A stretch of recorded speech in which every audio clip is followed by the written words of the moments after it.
again in the Mueller report. So the tone we're trying to set. Sometimes I don't want you to lose the lead. I don't want you to lose the headline and the volume of information. Sometimes it does get lost.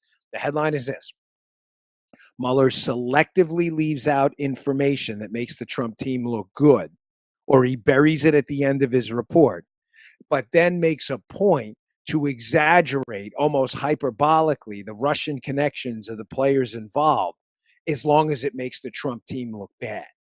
The report is a roadmap to impeachment. This is a gift wrapped president to lunatic Democrats who want to impeach the Trump team for a crime that never happened. Again, it's not that a bank was robbed and Trump didn't do it. There was no bank robbed. There was never a collusion scandal at all. No one has ever pled guilty to the collusion conspiracy because it didn't happen.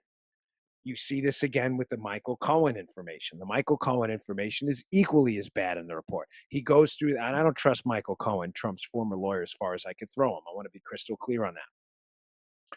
But he goes through this long, lengthy explanation about Cohen and Cohen's efforts on the Trump Tower project in Moscow.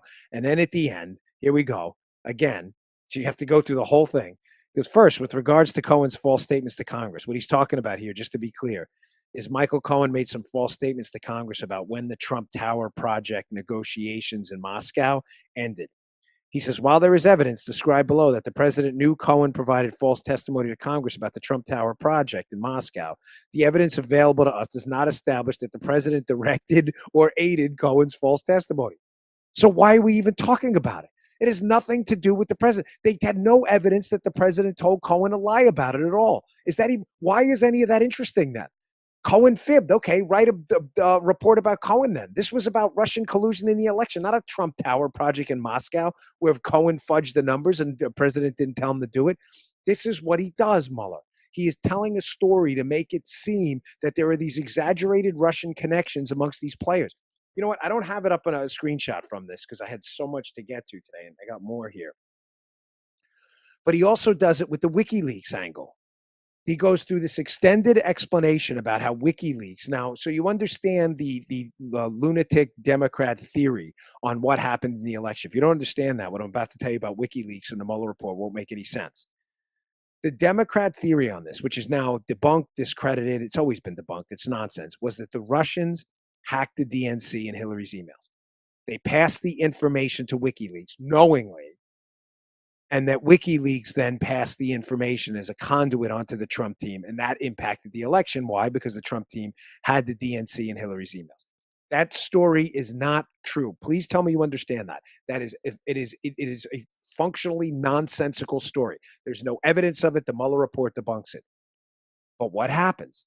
Mueller again goes through this extended story about WikiLeaks, how they were working with the GRU people, how they were working with GRU Russian people to get this information out there. You may be thinking right now, if you're following me, but Dan, you just said that WikiLeaks, worked with the right. This is the Democrat story to get the information out there. Isn't Mueller proving them right? No, he doesn't. You have to get through the whole WikiLeaks saga until you find out at the end that WikiLeaks didn't know they were dealing with the Russians. I'm not apologizing for WikiLeaks releasing our classified information at all. That was a really bad move, okay? That's not what I'm saying. What I'm suggesting to you is WikiLeaks, they acknowledge in the Mueller report, did not know they were dealing with the Russian GRU. Ladies and gentlemen, how can I have a conspiracy with someone to rob a bank that I never meet, don't know, and was never involved with at all?